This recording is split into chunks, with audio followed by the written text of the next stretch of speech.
Okay, so let's talk about the plan, the escape plan. This is how you can achieve financial and creative freedom. It's how I achieved it. It worked for me. It could also work for you. So there are three elements to this escape plan, which is one, do work which makes a difference, which you feel that you're making a contribution and making a change in the world and you're here for a purpose. Two, grow your wealth.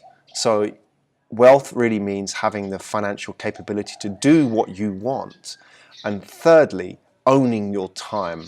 So let's have a look at those again. Do work that makes a difference, grow your wealth, and own your time. Those are the three elements, those are the three benefits of the escape plan. If you effect this plan properly, you can achieve all of those three things. The goal of the escape plan isn't to lie on the beach all day. Trust me, as much as that sounds a great idea, after a while it kind of gets a little bit boring, especially if you're an entrepreneur like me. You lie on the beach and your mind's really active. I think one of the curses and blessings of the entrepreneur is our mind is active all the time. We're going at 1,000 kilometers an hour. And you're lying on a beach and you're thinking about, well, what else can I do? What can I build? What can I create? And that's kind of the mind of the entrepreneur in a way. It's always on. There's no off switch. So lying on a beach is fun up to a point, and I've done that. I did that for 3 years more or less. But after a while, you kind of feel you need to do something. You need to make that work that makes a difference. You need to make a contribution. You need to create something. You need to build something. So lying on the beach isn't the goal of the escape plan. That's an option. As I said before, this is about choice. So let's talk about examples of what choice can do for you. The first one is you can take time out. You can take a month out or take 3 years out like I did. You can go and join that hippie ashram in India if you really want to, or you can go and train in the Sahara for the Marathon des Sables race, or you can just sip tea in your back garden and hang out in a place like this in Bali, in paradise.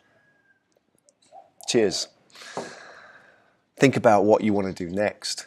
Secondly, you can scale back a little bit. Perhaps, you'd like to get into a new project. Perhaps you are not feeling it for the current project that you're involved in.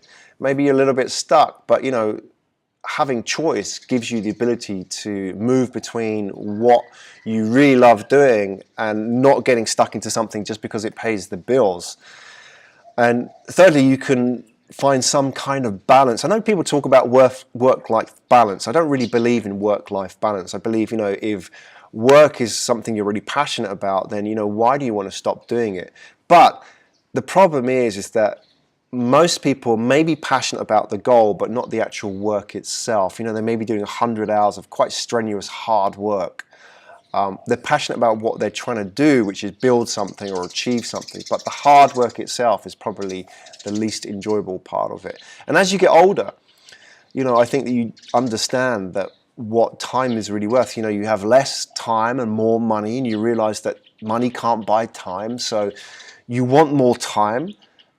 How can you do that when you're working, crazy hours? So having choice means being able to exercise that ability to scale things back a little bit and find some kind of balance in your life.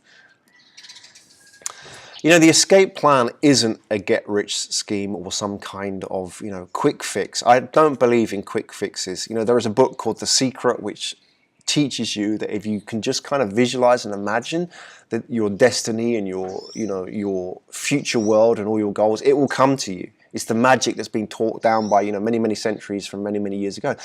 To me, that's complete bullshit.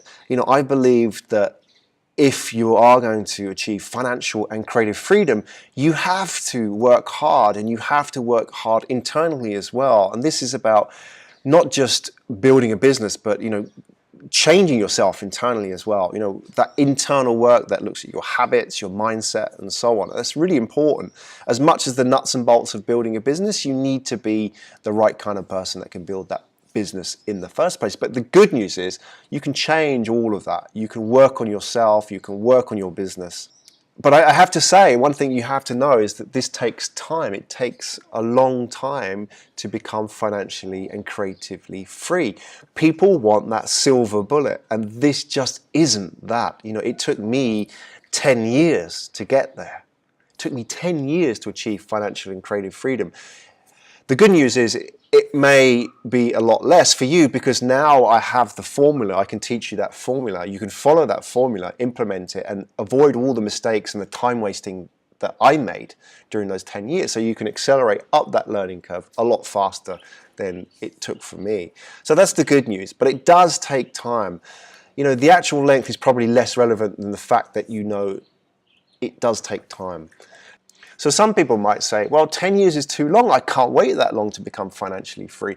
Well, you're going to get old anyway. So get over that. So you might as well do it and do it doing something that you really love, which could be building a business. There's an old Chinese proverb that I want to share with you, which is this: the best time to plant a tree is 20 years ago. The second best time to plant a tree is today.